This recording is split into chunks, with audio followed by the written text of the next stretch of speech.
Elle m'a repoussé et m'a dit, ne me touche pas ce soir. Alors, j'ai dit, plus jamais, et je suis parti à l'aube. Aucun avertissement. Aucune seconde chance. Ma femme est une avocate spécialisée dans les divorces qui détruit la vie des maris pour gagner sa vie. Elle ne s'attendait tout simplement pas à se réveiller et à découvrir que le sien était déjà parti. Ce que j'ai découvert sur sa vie cachée. Elle aurait dû faire plus attention à la personne qu'elle épousait. Je m'appelle Daniel Simons. J'ai 45 ans et j'ai passé 20 ans dans les services de renseignement militaire avant de prendre ma retraite pour créer une société de conseil en sécurité. J'ai appris à lire les gens, à repérer des schémas qui échappent aux autres, à rassembler des preuves et à monter des dossiers en béton. Il s'avère que ces compétences fonctionnent tout aussi bien dans un mariage en train de mourir que sur le terrain. Victoria et moi sommes mariés depuis 23 ans. Elle est avocate en droit de la famille, l'une des meilleures de Chicago, spécialisée dans les divorces à forts enjeux. L'ironie de la situation ne m'a pas échappé plus tard. Elle a bâti sa carrière en aidant des femmes à démanteler leur mariage et à repartir avec tout. Je n'aurais jamais pensé qu'elle s'entraînerait sur le nôtre. Cette dernière nuit a commencé comme une centaine d'autres. Je suis rentré vers 19h, j'ai préparé le dîner pendant qu'elle travaillait tard dans son bureau à domicile. Quand elle a finalement émergé à 21h30, j'avais déjà mangé mais j'avais gardé son assiette au chaud. Elle l'a regardé comme si j'avais fait quelque chose de mal. J'ai mangé au bureau, a dit Victoria, la voix plate et distante. J'ai hoché la tête, recouvrant la nourriture de papier aluminium. Longue journée. Elle n'a pas répondu, elle s'est juste versé du vin et a fait défiler l'écran de son téléphone. Je l'ai regardée un instant, cette femme que j'aimais depuis notre enfance, et je n'ai rien vu de familier en retour. Ses cheveux étaient différents dernièrement, coiffés de manière plus stricte. Ses vêtements plus chers. Tout en elle semblait conçu pour créer de la distance. Nous sommes allés nous coucher en silence. Ce n'était plus inhabituel. Ce qui était inhabituel, c'est ce qui s'est passé quand j'ai tendu la main vers elle, un geste simple, ma main sur son épaule. Victoria a repoussé ma main, et pas doucement. Il y avait de la force derrière ce geste, de la frustration, peut-être même du dégoût. Elle s'est tournée vers moi dans l'obscurité et j'ai pu voir clairement son expression à la lumière de la lune qui passait par la fenêtre. Ne me touche pas ce soir, Daniel. Sa voix était froide, mesurée, définitive. Quelque chose a basculé dans ma poitrine, et ce n'était pas un cœur brisé. Je l'avais déjà ressenti 1000 fois au cours des 3 dernières années. C'était différent. C'était de la clarté. Je me suis assis lentement, je l'ai regardé pendant un long moment. Plus jamais, ai-je dit doucement. Elle a cligné des yeux, confuse. Quoi? Tu m'as entendu. Plus jamais. J'en ai fini. Victoria s'est moquée en se retournant. Tu es théâtrale. Endors-toi. Mais je n'ai pas dormi. Je suis resté allongé là, dans le noir, écoutant sa respiration se régulariser, regardant le ventilateur de plafond tourner lentement au-dessus de nous. À 3h du matin, j'avais pris toutes les décisions que j'avais à prendre. À 4h, j'étais dans la cuisine en train de préparer un seul sac avec l'essentiel. À 5h, j'étais habillé et je me tenais à la porte. Je n'ai pas laissé de mots, je n'ai rien pris qui puisse faire l'objet d'une dispute plus tard. Juste mes documents, mon ordinateur portable et les vêtements que je portais. Mon alliance est allée dans le tiroir à côté des reçus qu'elle ne regardait jamais, des papiers d'assurance qu'elle ne lisait jamais, des documents qu'elle signait sans poser de questions parce qu'elle me faisait confiance pour gérer les détails ennuyeux. Cette confiance allait devenir sa plus grande erreur. Je suis parti à l'aube pendant qu'elle dormait encore, je suis sorti de l'allée dans ma voiture, celle qui était à mon seul nom, et j'ai conduit jusqu'à un motel à 50 km de la ville. Je ne me sentais pas triste. Je ne me sentais pas en colère. Je me sentais libre pour la première fois depuis des années. Ce que Victoria ne savait pas, ne pouvait pas encore savoir, c'est que je me préparais à ce moment depuis 11 mois. Chaque document signé, chaque actif protégé, chaque conversation enregistrée. Elle m'avait bien appris au fil des années, en l'écoutant élaborer les stratégies de divorce de ses clientes pendant le dîner. Elle n'avait simplement jamais réalisé que je prenais des notes. Le soleil se levait lorsque je suis arrivé au motel. Mon téléphone était éteint. Mes comptes étaient sécurisés. Mon avenir m'appartenait enfin. Qu'elle se réveille dans un lit vide. Qu'elle se demande où j'étais passé. qu'elle passe ses appels et invente ses histoires. Le temps qu'elle comprenne ce qui s'était passé, il serait bien trop tard pour l'arrêter. Le café du motel avait un goût de regret et de caoutchouc brûlé, mais je l'ai bu quand même. Assis au bord d'un lit qui n'était pas le mien, dans une chambre qui sentait le nettoyant industriel et les problèmes des autres, je me suis enfin autorisé à penser clairement. Victoria n'allait pas tarder à se réveiller. Peut-être l'avait-elle déjà fait. Je l'imaginais cherchant à tâtons de l'autre côté du lit, trouvant un espace vide, et supposant que je m'étais levé tôt pour aller courir ou pour préparer le petit déjeuner comme je le faisais toujours. Il lui faudrait un certain temps pour remarquer que mes vêtements n'étaient plus là, que mon ordinateur portable avait disparu, que le tiroir où je gardais les documents importants était vidé. Mon téléphone était posé face contre table sur la table de nuit. Je l'avais rallumé 1 heure plus tôt, mais je l'avais laissé sur silencieux. 23 appels manquaient déjà. 15 SMS. Je n'avais pas besoin de les lire pour savoir ce qu'ils disaient. Où es-tu? Ce n'est pas drôle. Appelle-moi tout de suite. Du Victoria tout craché. Pas inquiète pour moi, inquiète de la perturbation de sa routine. J'ai ouvert mon ordinateur portable et je me suis connecté au portail sécurisé que je construisais depuis des mois. Tout était là, organisé, documenté, prêt. Mais avant d'examiner mes propres préparatifs, je devais vérifier quelque chose qui me tracassait depuis des semaines. Il y a 3 mois, j'avais remarqué une divergence dans nos documents fiscaux. Rien d'important, juste une ligne qui ne correspondait pas à nos comptes conjoints. Victoria gérait la majeure partie de nos finances personnelles, affirmant que c'était plus facile puisqu'elle traitait des documents juridiques toute la journée. Je lui avais fait confiance. Ce fut ma première erreur. J'avais passé les 12 dernières semaines à creuser discrètement, en utilisant les compétences que l'armée m'avait apprises sur le suivi des pistes documentaires. Ce que j'ai trouvé, c'est un compte séparé dans une autre banque. Un compte que Victoria avait ouvert il y a 4 ans, à son seul nom. Un compte qu'elle approvisionnait régulièrement avec ses primes et ses dividendes d'associés. 147 000 $. Cachés à mon insu. Elle préparait sa sortie bien avant que je commence à préparer la mienne.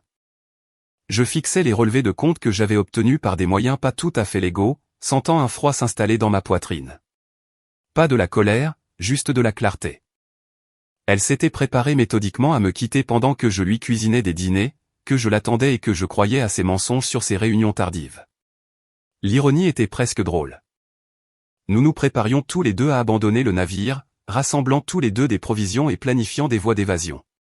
Eh bien, j'avais été plus minutieux. Mon téléphone a vibré. Victoria, encore. Cette fois, elle avait laissé un message vocal. J'ai hésité à l'écouter, puis je me suis dit, pourquoi pas? Autant savoir quelle histoire elle se racontait. Sa voix a retenti, sèche et irritée. Daniel, je ne sais pas à quel genre de jeu tu joues. Mais ce n'est pas amusant. Tu dois rentrer à la maison. Nous avons la réunion Henderson demain et j'ai besoin que tu passes en revue l'évaluation de sécurité pour leur domaine. Rappelle-moi. Maintenant.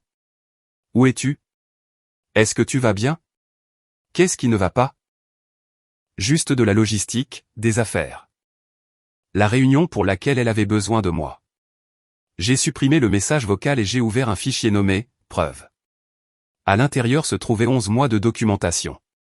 Pas seulement des dossiers financiers, mais quelque chose de plus préjudiciable. Quelque chose que j'avais commencé à enregistrer après une conversation avec Jake, mon meilleur ami, qui m'avait pris à Paris il y a 6 mois et m'avait dit quelque chose qui a tout changé. Victoria avait essayé de le séduire à la fête de Noël de l'entreprise 2 ans plus tôt. Jake ne me l'avait pas dit au début, voulant me protéger, espérant que c'était juste une stupidité d'ivrogne qu'elle regretterait. Mais quand il a vu à quel point les choses étaient devenues froides entre nous, comment elle me traitait comme un meuble au lieu d'un mari, il n'a plus pu garder le silence. J'avais commencé à enregistrer après ça. Pas illégalement, pas avec des caméras cachées, mais simplement en documentant mes propres expériences dans ma propre maison. Des journaux vidéo, essentiellement.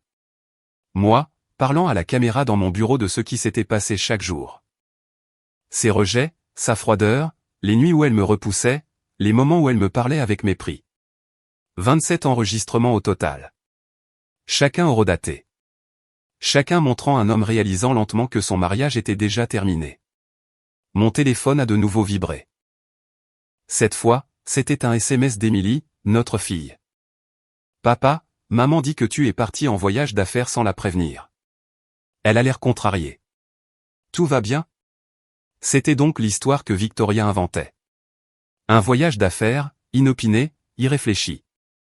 J'ai répondu prudemment. Tout va bien, ma chérie. J'avais juste besoin d'un peu de recul pour réfléchir. Comment se passent tes cours? Dévier. Protéger. Laissez Victoria gérer son récit pour l'instant. Émilie n'avait pas encore besoin d'être au milieu de tout ça. Mais elle le serait, inévitablement. Ils le seraient tous. J'ai fermé l'ordinateur portable et j'ai regardé autour de moi dans la petite chambre de motel. Ce n'était pas là que j'allais rester à long terme, juste une étape. Demain, je déménagerai dans un endroit plus permanent. Quelque part où Victoria ne pourrait pas me trouver facilement. J'avais du travail. Des documents à déposer. Des avocats à rencontrer. Une stratégie à exécuter. Victoria pensait être l'experte en matière de divorce. Elle avait traité des centaines de cas, démantelé des dizaines de mariages, appris à d'innombrables femmes comment se protéger financièrement. Mais elle n'avait jamais affronté un adversaire qui avait passé 20 ans dans les opérations de renseignement. Elle était sur le point de découvrir la différence. Le cabinet d'avocats Garrison & Associates occupait le 14e étage d'une tour de verre dans le centre-ville de Chicago. Je les avais choisis avec soin. 3 mois de recherche avant de passer le premier appel. Martin Garrison était connu pour 2 choses, la discrétion et la victoire. Il m'attendait quand je suis arrivé. La cinquantaine, les cheveux gris, un costume qui coûtait plus cher que le loyer mensuel de la plupart des gens. Nous nous sommes serrés la main et il m'a fait signe de m'asseoir sur une chaise de l'autre côté de son bureau.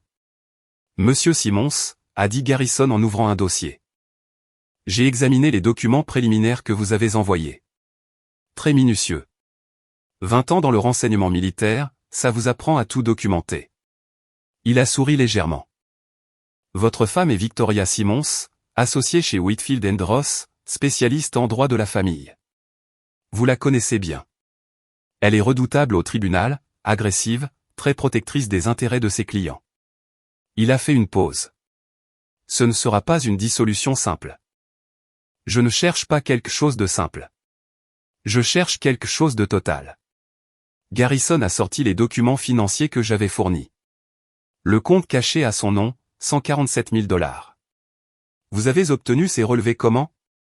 Est-ce que ça a de l'importance? Ça pourrait, selon la façon dont elle réagit. Mais laissons cela de côté.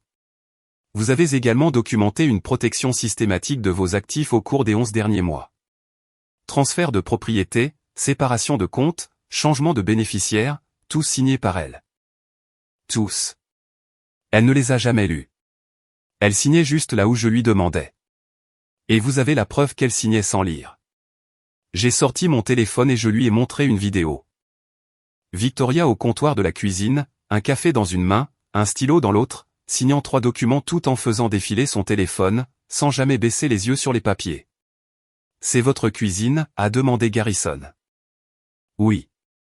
J'étais juste là, avec la caméra visible. Pas de surveillance cachée, pas de tromperie. Elle s'en fichait juste trop pour faire attention. Garrison s'est adossé à son fauteuil. Monsieur Simmons, je dois vous demander, quel est votre objectif final ici? La protection de mes actifs, une séparation totale, pas de vengeance, juste ma survie, ai-je dit. Victoria se prépare à me quitter depuis des années. Ce compte le prouve. J'ai juste pris les devants.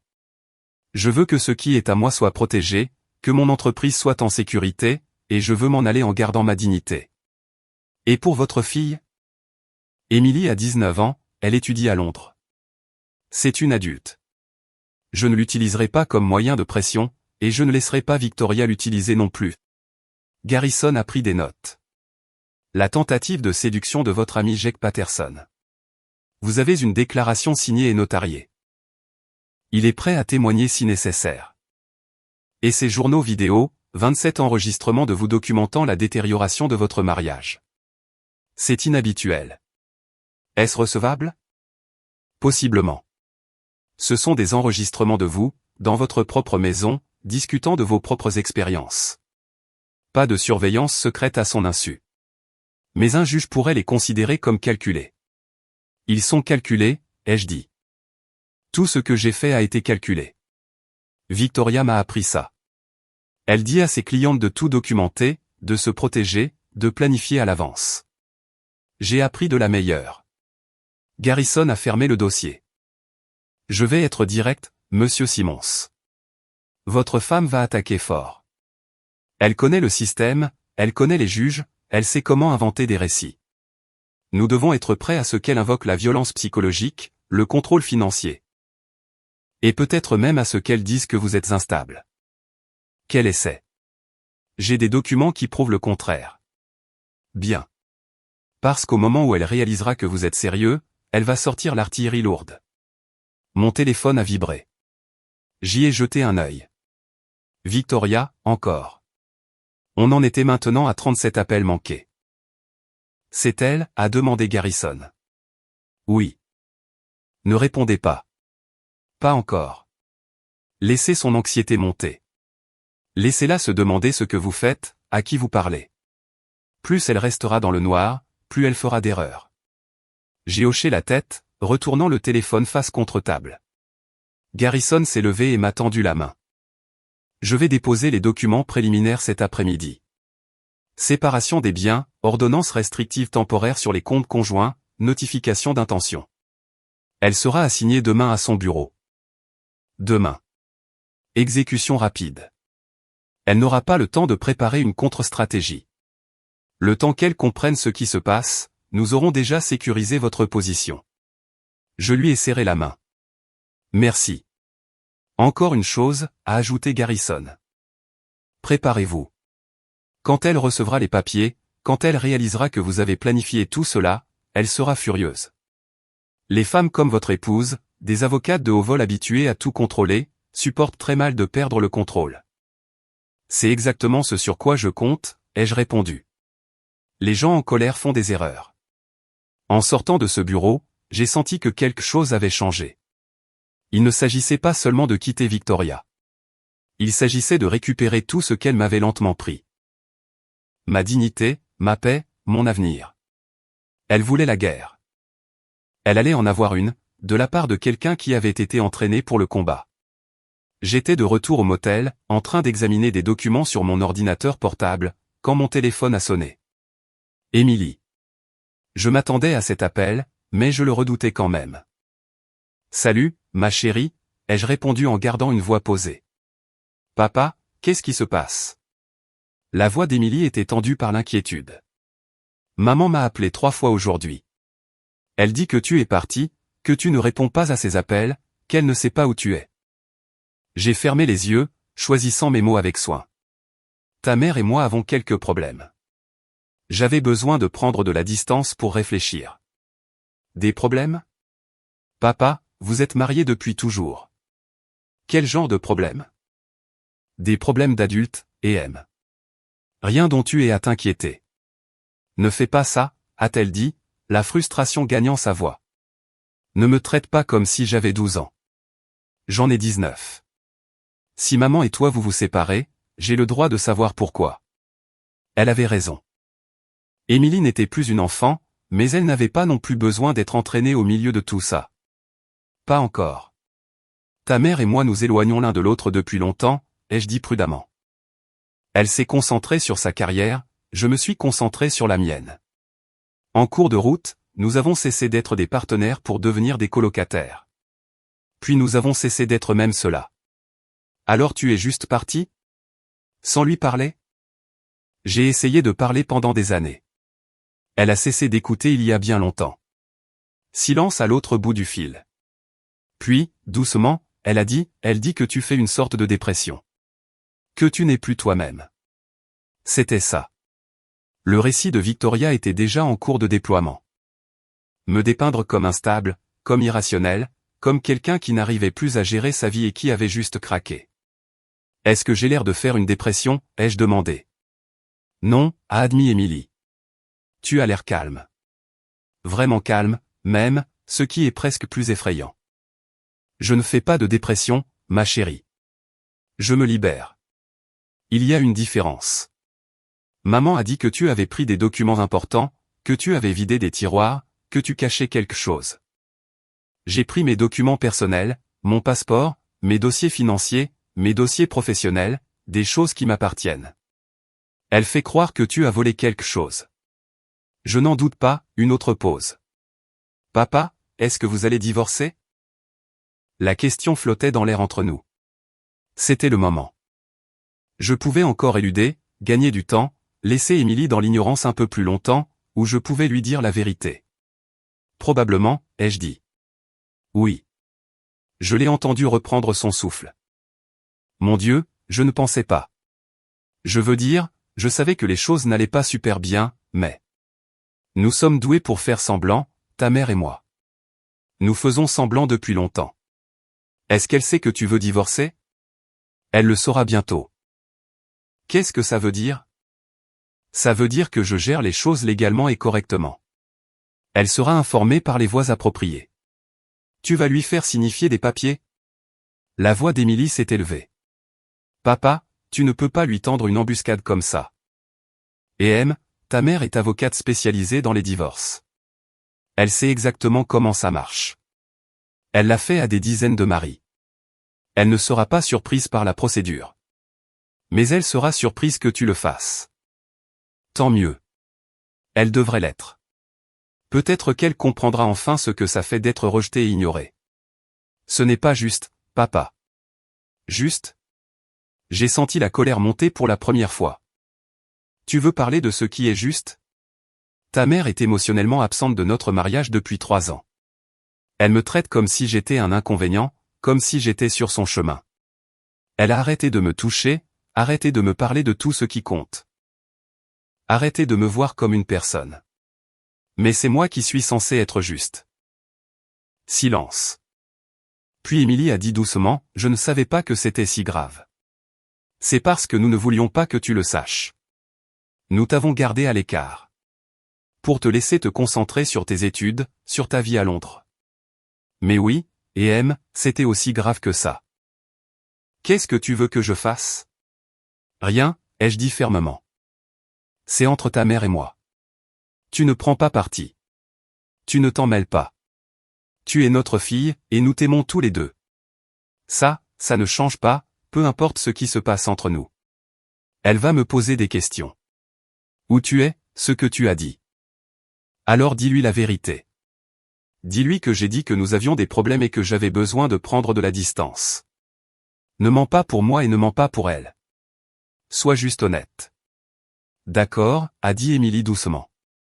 Et toi, papa, est-ce que ça va aller? Oui, ma chérie. Je vais très bien aller. Mieux que bien, en fait. Après avoir raccroché, je suis resté assis dans la chambre de motel qui s'assombrissait et j'ai ressenti le poids de cette conversation. Émilie méritait mieux que des parents incapables de faire fonctionner leur couple. Mais elle méritait aussi la vérité. Je buvais un café à 3 pâtés de maison du bureau de Victoria quand Garrison m'a envoyé un SMS, fait. 10h47, l'huissier venait de remettre à Victoria ses papiers de divorce devant ses collègues.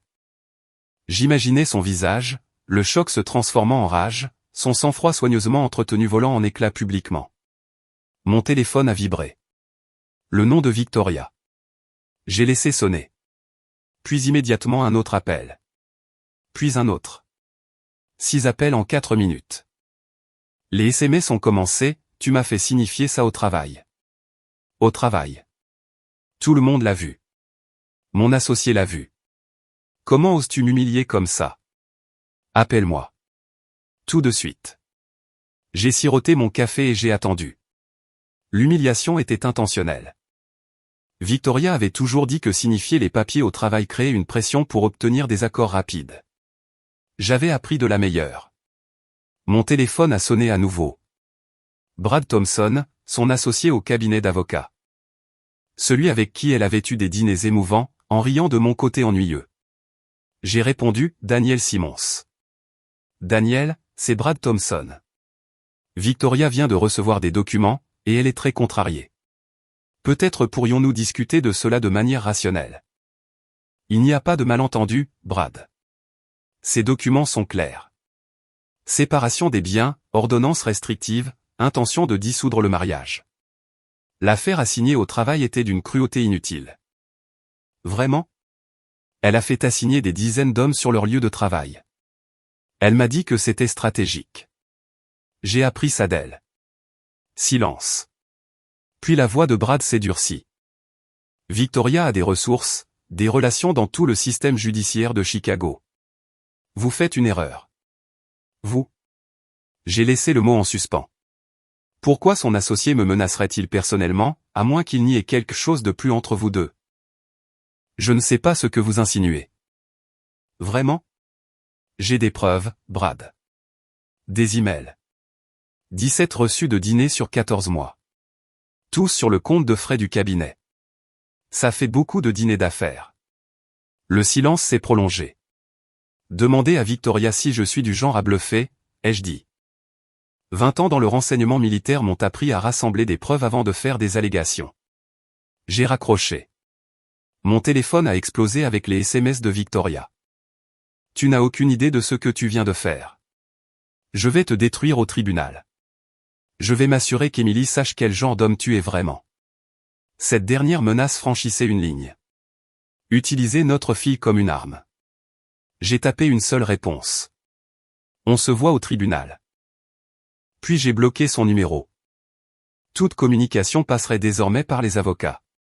Chaque menace documentée. Garrison a appelé cet après-midi-là. Elle a déposé une demande d'audience en urgence. Demain matin. Elle prétend que vous lui avez bloqué l'accès à tous les comptes. Que vous l'avez laissé sans le sou. C'est faux. Elle a ses comptes personnels, son salaire, ses dividendes d'associés. Je sais. Mais elle brosse un tableau. Il nous faut des preuves de ses accès pour ce soir. C'est déjà fait. Je vous les envoie dans l'heure. Le lendemain matin, je suis arrivé tôt au tribunal. Garrison m'a rejoint à l'extérieur avec son attaché-caisse. Restez calme. Ne réagissez à rien de ce qu'elle dit. Les yeux fixés uniquement sur le juge. La salle d'audience était lambrissée, solennelle. Victoria était assise avec Brad, l'air composé mais tendu. Quand nos regards se sont croisés brièvement, les siens étaient remplis de fureur et d'incrédulité. La juge Patricia Hernandez est entrée. Nous nous sommes tous levés. Asseyez-vous. Ceci est une requête d'urgence déposée par Madame Victoria Simmons. Maître Thompson, vous représentez Madame Simmons. Brad s'est levé. Oui, votre honneur. Ma cliente a reçu une signification sans préavis et a découvert que son mari l'avait systématiquement bloqué de tous les comptes conjugaux, la laissant sans fonds pour ses dépenses de base. Garrison s'est levé avec aisance. Votre honneur, c'est inexact. Madame Simmons a accès à son compte personnel contenant 42 000 $. À son compte d'associé et à ses cartes de crédit personnel. Monsieur Simmons n'a gelé que les comptes conjoints en attendant leur division. Sa cliente gagne plus de 300 000 $ par an. Elle est loin d'être sans le sou. La juge Hernandez a regardé Victoria. Madame Simmons, vous avez accès à des comptes personnels. Victoria s'est levée. Votre honneur, bien que j'ai quelques comptes, mon mari a pris le contrôle des biens conjugaux accumulés sur 23 ans. Des biens que j'ai contribué à bâtir. Maître Garrison. Votre honneur, nous avons des documents prouvant que Madame Simmons a caché 147 000 $ sur un compte séparé. Jamais déclaré. Une préparation évidente à une séparation. Notre client a simplement sécurisé ses actifs après avoir découvert cela. Brad est intervenu. Ce compte était pour les urgences du ménage. Alors pourquoi ne figurait-il pas sur ses déclarations de revenus, a demandé Garrison. La juge Hernandez a levé la main. Nous ne jugeons pas l'affaire au fond aujourd'hui. Maître Garrison, les comptes conjoints sont gelés temporairement, votre honneur. Étant donné les revenus de Madame Simmons, il n'y a pas d'urgence. La juge a examiné les documents. Les comptes conjoints restent gelés dans l'attente de la communication des pièces. 5 000 $ par mois à Madame Simmons pour ses dépenses. Les deux parties doivent soumettre une déclaration financière complète dans les 30 jours. Audience complète dans 6 semaines. À l'extérieur, Victoria m'a attrapé le bras. Comment as-tu pu faire ça? 23 ans, Daniel. J'ai regardé sa main, puis ses yeux. Tu as eu 3 ans pour me traiter comme si je comptais. Tu as choisi de ne pas le faire. Je n'ai jamais eu l'intention de te quitter. Alors explique les 147 000 $ que tu as cachés. Sa main est retombée. C'était juste faire preuve d'intelligence. Non, c'était toi en train de te préparer à partir tout en me laissant croire que nous avions un avenir. Brad est apparu, la main sur son épaule. Nous devons y aller. Je les ai regardés partir, sa main trop familière dans son dos. Garrison est apparu à côté de moi. Ça s'est bien passé. Elle m'a menacé dans le couloir. Avez-vous enregistré? Je lui ai montré l'application vocale en cours d'exécution sur mon téléphone. Chaque mot. Renseignement militaire. Votre femme a choisi le mauvais adversaire. Nous sommes sortis sous le soleil de Chicago. Le premier round était terminé. 2 semaines après l'audience, Jake Patterson était assis en face de moi dans un bar du centre-ville, sirotant une bière et ayant l'air mal à l'aise. « Tu as vraiment besoin que je fasse ça ?» a-t-il demandé. « Que je le mette par écrit. »« J'ai besoin que la vérité soit documentée, Jake. Ce que Victoria a fait à cette fête de Noël il y a 2 ans, c'est important. Ça montre un schéma de comportement. Ça montre qu'elle s'était déjà désengagée du mariage. » Il a hoché la tête lentement. « D'accord, mais tu sais qu'elle va m'attaquer violemment. Elle dira que je mens, que je te soutiens juste parce qu'on est amis. Laisse-la essayer. Tu es prêt à témoigner sous serment, n'est-ce pas? Ouais, je le suis. » Il a pris une longue gorgée. J'aurais dû te le dire plus tôt, mec. Quand c'est arrivé, j'ai pensé que c'était juste de la stupidité liée à l'alcool. Mais en regardant comment elle t'a traité après ça, comment elle est devenue si froide, j'ai réalisé que ce n'était pas un événement isolé. C'était incontestable. J'ai ouvert l'enregistreur vocal. Raconte-moi exactement ce qui s'est passé.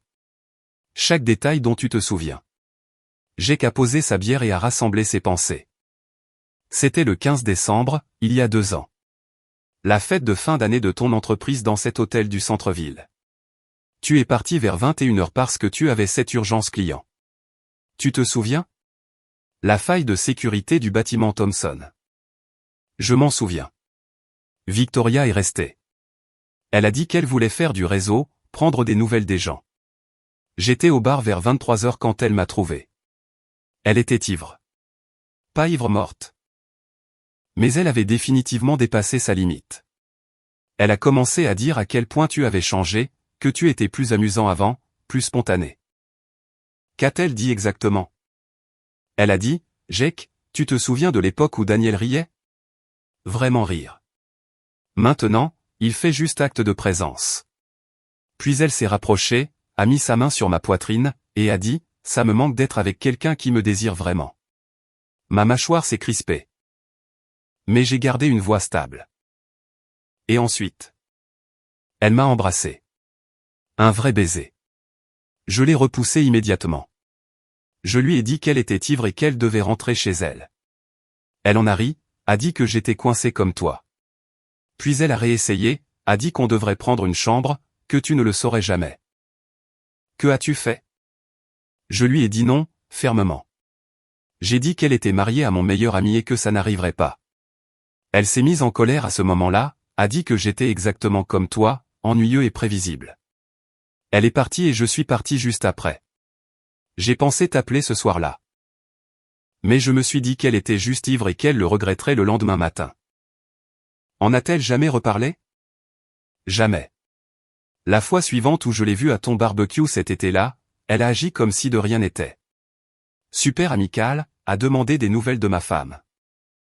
A joué la parfaite hôtesse. C'est là que j'ai su que ce n'était pas juste l'alcool. Elle était calculatrice. Elle avait testé les limites et quand je n'ai pas mordu à l'hameçon, elle est juste passée à autre chose comme si ce n'était jamais arrivé. J'ai arrêté l'enregistrement. J'ai besoin que tu l'écrives, que tu le signes, que tu le fasses notarier. D'accord. Quand? Demain. Au bureau de Garrison.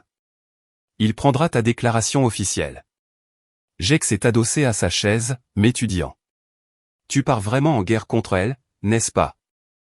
Je me protège de quelqu'un qui prépare ma destruction depuis des années. Il y a une différence. Elle va me détester pour ça. Elle va nous détester tous les deux. Mais au moins, nous dirons la vérité. Le lendemain, Jake s'est assis dans le bureau de Garrison et a fait sa déclaration officielle. Chaque mot enregistré, transcrit, notarié. La tentative de Victoria de séduire mon meilleur ami documentée est prête pour le tribunal. Garrison l'a examiné et a souri. C'est bon. Vraiment bon. Cela établit qu'elle a été émotionnellement infidèle, qu'elle essayait activement de tromper, et cela montre son mépris pour le mariage il y a 2 ans. Combiné avec l'argent caché, cela brosse un tableau clair. Quand l'utilisons-nous? Pas encore. Laissez Victoria construire son dossier.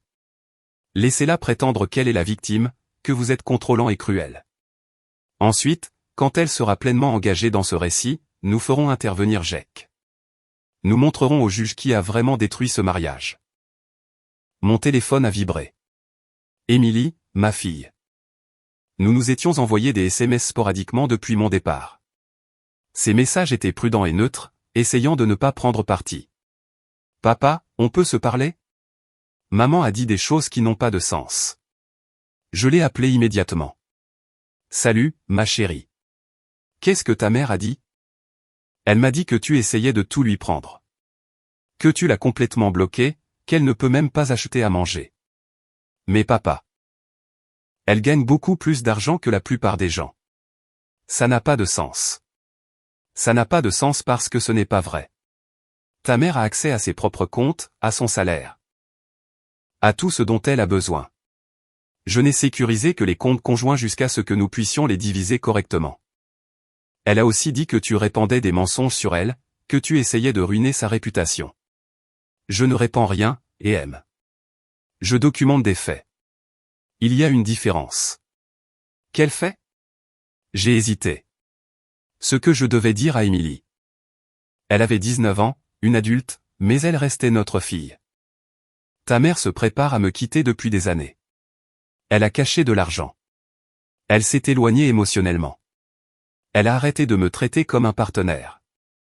Quand j'en ai finalement eu assez et que je suis parti le premier, elle s'est mise en colère. C'est de cela qu'il s'agit vraiment. De contrôle. Elle a dit que tu as poussé oncle Jake à mentir pour toi. Jake ne ment pas. Il dit la vérité sur quelque chose qui s'est passé il y a 2 ans. Quelque chose que ta mère a fait et qui m'a montré qu'elle en avait déjà fini avec notre mariage. Qu'est-ce qu'elle a fait? Demande-lui, et aime. Demande-lui ce qui s'est passé à la fête de Noël de l'entreprise il y a 2 ans quand je suis parti tôt. Voici elle te dit la vérité. Silence. Puis doucement, c'est tellement malsain. Je sais, ma chérie. Je suis désolé que tu sois au milieu de tout ça, mais je te promets que tout ce que je fais, c'est pour me protéger, pas pour blesser ta mère. Elle est juste en colère de ne plus pouvoir contrôler le récit. Après avoir raccroché, je me suis assis dans mon nouvel appartement, celui que j'avais loué au nom de mon entreprise, et j'ai ressenti le poids de tout cela. Mon mariage était terminé. Ma fille était confuse. Ma femme préparait une campagne de guerre, mais j'avais la vérité de mon côté, et en fin de compte, la vérité était la seule arme qui importait vraiment. 3 semaines après la séparation, Garrison a appelé avec des nouvelles. La divulgation financière de Victoria est arrivée. Vous devez voir ça. Je l'ai rejoint à son bureau dans l'heure. Il a étalé des documents sur sa table de conférence, soulignant des sections au marqueur jaune. Vous vous souvenez de ce compte caché, les 147 000. Qu'en est-il? Ce n'est pas le seul. Garrison a tapoté un autre document. Il y a un deuxième compte, un compte de courtage séparé à son nom seul, ouvert il y a 6 ans. 83 000 $ de plus. Je fixais les chiffres. Elle cache de l'argent depuis 6 ans. C'est encore mieux. Regardez les dépôts. Des contributions mensuelles régulières, parfois 2 ou 3 000 à la fois. Tout provient de ses primes trimestrielles et de ses dividendes d'associés. De l'argent qui aurait dû être déclaré comme revenu conjugal. Combien au total? Combiné? 230 000 $. Cachés sur 2 comptes dont vous ignoriez l'existence. Je me suis assis lourdement. Elle prépare cela depuis 6 ans. Elle prévoyait de me quitter pendant que je pensais que nous construisions un avenir ensemble. C'est pire que ça, a dit Garrison. Regardez la chronologie des dépôts. Ils ont augmenté de manière significative il y a 3 ans. Juste au moment où vous disiez que les choses étaient devenues vraiment froides entre vous. Il avait raison. Les dépôts étaient passés de $1 500 par mois à parfois $5 000. Victoria avait financé agressivement son plan d'évasion tout en me traitant comme un inconvénient à la maison. Pouvons-nous utiliser cela au tribunal? Absolument. Il ne s'agit pas seulement de cacher des actifs. Il s'agit d'une tromperie systématique sur plusieurs années. Cela montre l'intention, la planification et un mépris total pour le partenariat conjugal. N'importe quel juge verra cela comme une préparation au divorce tout en vous gardant dans l'ignorance. Et sa plainte selon laquelle je suis financièrement contrôlant? Garrison a ri. Elle prétend que vous êtes contrôlant alors que c'est elle qui avait $250 000 de côté. Cet argument s'effondre instantanément. En fait, cela inverse complètement le récit. C'est elle qui a été financièrement trompeuse, pas vous. Mon téléphone a vibré. L'avocat de Victoria, Brad Thompson, demandait une réunion. Garrison l'a regardé et a secoué la tête. Il veut négocier. Il voit la même déclaration financière que nous, et ils savent que ça a l'air mauvais. Il va essayer de minimiser. Peut-être offrir un accord rapide pour éviter que ça aille au procès. Je ne transige pas. Bien. Parce que nous sommes en position de force maintenant. Elle a caché des biens. Elle a essayé de tromper avec votre meilleur ami. Elle est émotionnellement abusive depuis des années. Nous avons des preuves de tout cela. Elle ne veut pas plus que nous que ça aille au procès. Mais pour des raisons différentes. Quelles sont ces raisons? Si ça va au procès, tout cela devient du domaine public. Ses collègues, ses clients, son réseau professionnel. Ils verront tous que l'avocate experte en divorce cachait des biens et planifiait son propre divorce depuis des années. Cela détruit sa crédibilité. Elle ne peut pas être la conseillère de confiance en matière de divorce si elle a trompé son propre mari. J'y ai réfléchi. Toute la carrière de Victoria reposait sur sa réputation. Elle était l'avocate que les femmes engageaient quand elles voulaient gagner, quand elles voulaient repartir avec tout. Si on apprenait qu'elle avait systématiquement caché de l'argent et s'était désengagée émotionnellement, son image professionnelle volerait en éclats. Alors, qu'est-ce qu'on fait? On attend. Laissons Brad faire son offre. Ensuite, nous compterons avec quelque chose qui vous protège complètement. La maison, le chalet, votre entreprise, vos comptes de retraite. Elle garde ses comptes, son argent caché et sa carrière. Mais elle ne peut pas réécrire l'histoire et elle ne peut pas jouer la victime. Elle n'acceptera jamais cela. Alors nous irons au procès. Et nous nous assurons que chaque juge, chaque avocat, chaque client à Chicago sache exactement qui est vraiment Victoria Simons. Cette nuit-là, j'ai sorti mon ordinateur portable et j'ai ajouté une autre entrée de journal vidéo.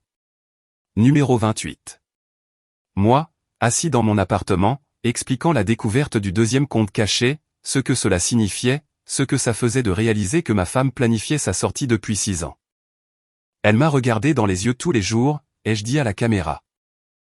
En sachant qu'elle avait $250 000 cachés. Elle m'a fait croire que nous avions un avenir pendant qu'elle construisait sa voie d'évasion. Ce n'est pas quelqu'un qui n'est plus amoureux. C'est quelqu'un qui a calculé sa stratégie de sortie tout en m'utilisant comme faire-valoir. J'ai enregistré le fichier et j'ai fermé l'ordinateur portable. Demain, Brad appellerait avec son offre. Demain, la vraie négociation commencerait. Mais ce soir-là, j'ai enfin compris quelque chose de crucial. Je n'avais pas perdu ma femme. Je m'étais échappé de l'emprise de quelqu'un qui m'utilisait depuis des années tout en prévoyant de me quitter depuis le début. Et d'une certaine manière, cette vérité ne me faisait plus mal. Elle me rendait juste plus déterminé à gagner. Je prenais un café près de mon nouvel appartement quand un numéro inconnu m'a appelé. Une voix de femme, hésitante mais déterminée. Est-ce bien Daniel Simons? Oui. Qui est à l'appareil? Je m'appelle Jennifer Price. J'étais une cliente de votre femme il y a 4 ans. J'ai vu les informations sur votre séparation. Je dois vous dire quelque chose sur Victoria. Nous nous sommes rencontrés le lendemain dans un restaurant à Oak Park, loin du centre-ville, où Victoria avait des relations. Jennifer avait la fin de la trentaine, était bien habillée, et avait l'assurance de quelqu'un qui s'était reconstruit après un désastre. Merci de me rencontrer, a-t-elle dit en commandant un café d'une voix assurée. Ce n'est pas facile d'en parler. Que voulez-vous me dire à propos de Victoria? Jennifer a sorti un dossier et l'a fait glisser sur la table. Il y a 4 ans, elle m'a représenté pour mon divorce. Mon mari et moi avions des problèmes, c'est sûr, mais rien d'irréparable. Victoria m'a convaincu du contraire. C'est son travail de protéger ses clientes. Non. La voix de Jennifer s'est durcie. Elle ne m'a pas protégé. Elle a fait de moi une arme.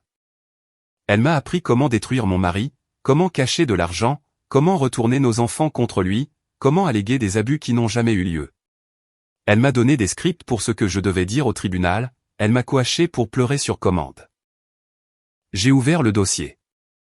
Des emails provenant de l'adresse de Victoria, exposant des stratégies qui franchissaient toutes les limites éthiques.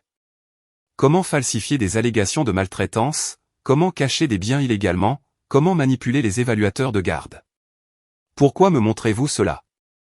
Parce que j'ai détruit la vie d'un homme bon en suivant ses conseils, a dit Jennifer, la voix légèrement brisée. Mon ex-mari a perdu son entreprise, sa réputation, sa relation avec nos enfants. 4 ans plus tard, je croule sous la culpabilité et mes enfants me parlent à peine parce qu'ils ont compris que j'avais menti. Victoria a fait de moi un monstre. J'ai étudié les emails attentivement. Chacun était plus accablant que le précédent. Victoria ne se contentait pas de pratiquer un droit du divorce agressif. Elle entraînait ses clientes à se parjurer, à cacher des biens, à détruire systématiquement leur mari. Votre ex-mari sait-il que vous êtes ici? Il le sait. Il a dit que si ces emails peuvent vous aider à vous protéger de ce qu'elle lui a fait, alors au moins un peu de bien ressortira de notre cauchemar. Puis-je garder ceci? Ils sont à vous. J'ai des copies. Jennifer a croisé mon regard. Votre femme est très douée pour jouer la victime, monsieur Simons. Elle pleurera au tribunal, elle vous fera passer pour un monstre. Mais c'est elle qui transforme ses clientes en monstres depuis des années. Ne la laissez pas gagner. J'ai passé 1 heure à examiner chaque email, chaque document que Jennifer avait apporté. Ensuite, j'ai tout envoyé à Garrison. Il a rappelé dans les 30 minutes. Daniel, c'est explosif. Si tout cela est authentique, Victoria pourrait faire face à des violations de l'éthique, voire à une radiation du barreau. Ils sont authentiques. J'ai vérifié les en-têtes des emails. Les dates correspondent à la chronologie du dossier de Jennifer. Nous devons être stratégiques. Si nous introduisons cela trop tôt, Victoria affirmera qu'ils sont fabriqués. Nous attendons qu'elle soit pleinement engagée dans son récit de victime. Ensuite, nous ferons témoigner Jennifer. Ce soir-là, j'ai fait un autre journal vidéo. Numéro 29. Moi expliquant la visite de Jennifer, ce que les emails révélaient, ce que cela signifiait sur la moralité de Victoria. Ce n'est pas juste ma femme qui a cessé de m'aimer, ai-je dit à la caméra. C'est quelqu'un qui a appris à des femmes comment détruire leur mari depuis des années. Elle les a entraînées à mentir, à cacher de l'argent, à utiliser leurs enfants comme des armes. Et quand notre mariage a échoué, elle m'a rejeté la faute. M'a fait me sentir incompétent. Mais ce n'était pas moi le problème. C'était elle. 2 jours plus tard, Émilie a appelé. Sa voix était différente, plus dure. Papa, j'ai interrogé maman sur cette fête de Noël, sur oncle Jake. Qu'a-t-elle dit? Elle a dit que Jake ment, qu'il invente tout ça pour t'aider. Mais papa, elle n'a pas pu me regarder dans les yeux quand elle l'a dit. Elle n'arrêtait pas de changer de sujet, se mettant en colère du simple fait que je pose la question. Ce n'est pas ainsi qu'agissent les personnes innocentes. Je suis désolé que tu aies dû la confronter à ce sujet. J'ai aussi posé des questions sur l'argent caché, les 2 comptes. Elle a dit que c'était juste de la planification financière intelligente, que les personnes mariées devraient avoir des fonds d'urgence séparés. Mais elle ne t'en a jamais parlé, et aime. C'est ça le problème. Elle les a cachés. Silence. Puis, je crois que j'ai cru à sa version parce que c'est plus facile. Parce qu'accepter que maman a menti pendant des années signifie que toute notre famille a été bâtie sur quelque chose de faux. Pas faux, ma chérie, juste cassé. Les gens se brisent. Les mariages se terminent. Ça ne veut pas dire que les bonnes années n'étaient pas réelles. Y a-t-il eu de bonnes années? J'ai réfléchi à ça. Oui, il y en a eu. Avant qu'elle ne devienne celle qu'elle est maintenant. Mais la femme que j'ai épousée, la femme qui riait et rêvait et faisait des projets avec moi, elle est partie depuis longtemps. Après avoir raccroché, je me suis assis en regardant le coucher de soleil à travers la fenêtre de mon appartement. Émilie commençait à voir la vérité. Ça faisait mal. Savoir que notre fille devait faire face à ce qu'était vraiment sa mère. Mais c'était nécessaire. Demain, Garrison déposerait le témoignage de Jennifer. Demain, la vraie guerre commencerait. Mais ce soir-là, j'ai ressenti quelque chose que je n'avais pas ressenti depuis des années. Pas seulement de la paix, de la justification. La preuve que mes instincts n'étaient pas faux. Que la froideur et la manipulation n'étaient pas le fruit de mon imagination. Victoria m'avait montré exactement qui elle était. J'avais juste été trop loyal pour y croire jusqu'à ce que je n'ai plus le choix. L'audience finale était prévue pour un mercredi matin de fin octobre, 8 mois après mon départ. 8 mois de bataille juridique, de lutte pour la communication des pièces, et les tentatives de plus en plus désespérées de Victoria pour contrôler le récit. Garrison m'a retrouvé à l'extérieur du palais de justice, portant 2 attachés-caisses. Elle veut un accord. Brad a appelé ce matin. Ils sont prêts à négocier avant que nous ne passions devant la juge Hernandez. Que propose-t-il? Elle garde la maison, vous gardez le chalet et votre entreprise. Les actifs sont divisés à 50-50e. Elle abandonne toutes les allégations d'abus financiers si vous abandonnez le témoignage de Jake et les emails de Jennifer. Non. Je lui avais dit que vous diriez ça. Alors, voici notre contre-offre. Vous gardez le chalet, votre entreprise, vos comptes de retraite et les véhicules. Elle garde ses comptes cachés, la totalité des 230 000, ses parts dans le cabinet et sa réputation professionnelle. Mais elle signe une déclaration admettant que les comptes étaient cachés, et elle ne conteste rien publiquement. Elle n'acceptera jamais. Nous allons bien voir. Nous sommes entrés dans le palais de justice. Victoria était déjà là avec Brad, l'air fatigué et comme rapetissé. 8 mois de combat l'avaient usé, lui avait ôté son vernis. Quand elle m'a vu, quelque chose a vacillé dans ses yeux. Plus de colère. Quelque chose de plus proche de la résignation. La juge Hernandez nous a appelés dans son bureau pour une discussion préliminaire. Je crois comprendre qu'il y a une proposition de règlement. Garrison a exposé nos conditions. Victoria a écouté, le visage soigneusement neutre. Quand il a eu fini, elle a regardé Brad, qui a légèrement hoché la tête. Nous sommes d'accord, a dit Victoria doucement, à une condition. Les vidéos, toutes les 29, restent scellées. Elles ne deviennent pas du domaine public.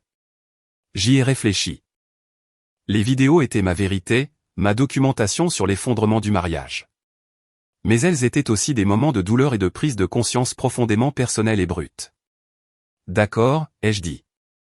Mais vous signez une déclaration reconnaissant l'existence des comptes cachés et admettant que vous ne les avez jamais déclarés pendant le mariage. La mâchoire de Victoria s'est crispée. Cela nuit à ma réputation professionnelle. Vous l'avez vous-même endommagé lorsque vous avez caché l'argent. La juge Hernandez est intervenue. Madame Simons, Monsieur Simons se montre généreux. Compte tenu des preuves, si cela va jusqu'au procès, l'issue pourrait être bien pire pour vous. Les comptes cachés, la tentative d'infidélité. Le témoignage de Madame Price sur le fait que vous avez entraîné des clients à se parjurer. C'est un motif de radiation. Le visage de Victoria a pâli. Jennifer Price l'a contacté avec des documents, a déclaré Garrison calmement. Des emails montrant que vous lui avez conseillé de falsifier des allégations d'abus, de cacher des biens illégalement, de manipuler les procédures de garde. Voulez-vous cela en audience publique? Le silence s'est prolongé.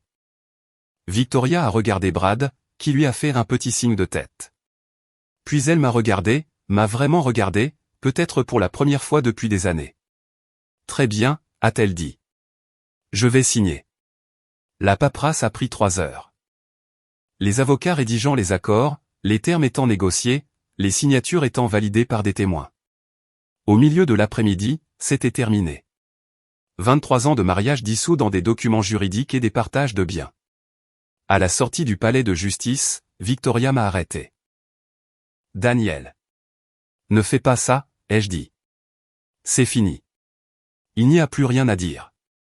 Je n'ai jamais voulu que ça finisse comme ça. Tu ne voulais pas que ça finisse avec toi en train de perdre. C'est différent. Elle a tressailli. Je n'ai pas toujours été comme ça. Je t'ai aimé autrefois. Peut-être, mais tu as arrêté il y a longtemps, et tu n'as pas eu le courage de me le dire. Tu as juste attendu que je le comprenne par moi-même pendant que tu préparais ta stratégie de sortie. Tu m'as repoussé, a-t-elle dit, la voix s'élevant. Tu travaillais toujours concentré sur ton entreprise. Je me sentais seul.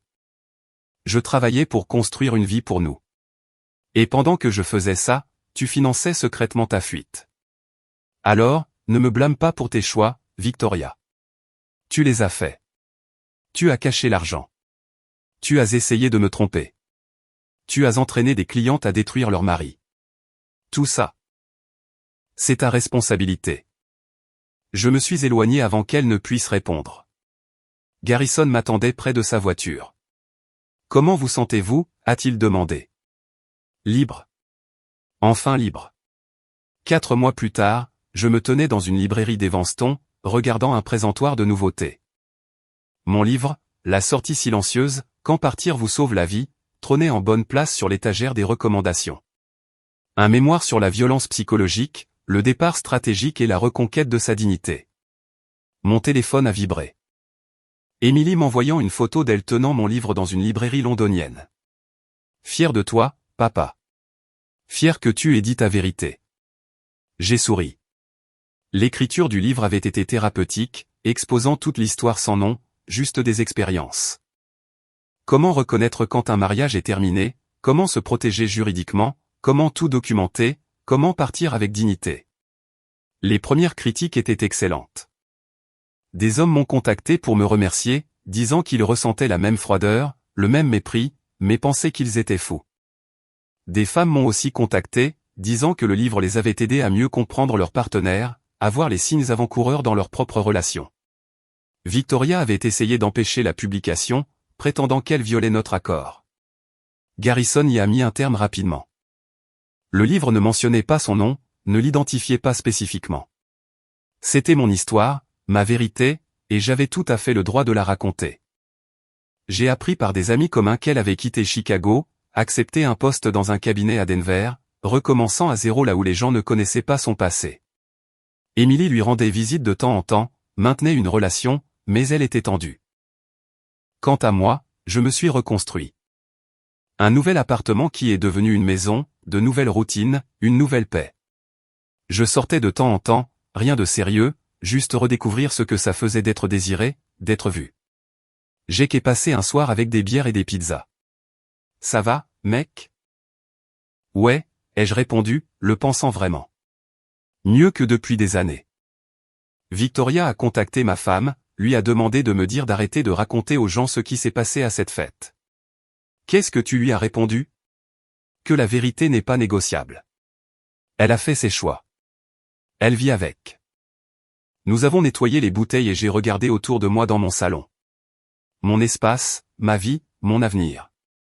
Victoria m'avait appris beaucoup de choses en 23 ans. Comment être patient, comment être loyal, comment espérer le meilleur chez les gens.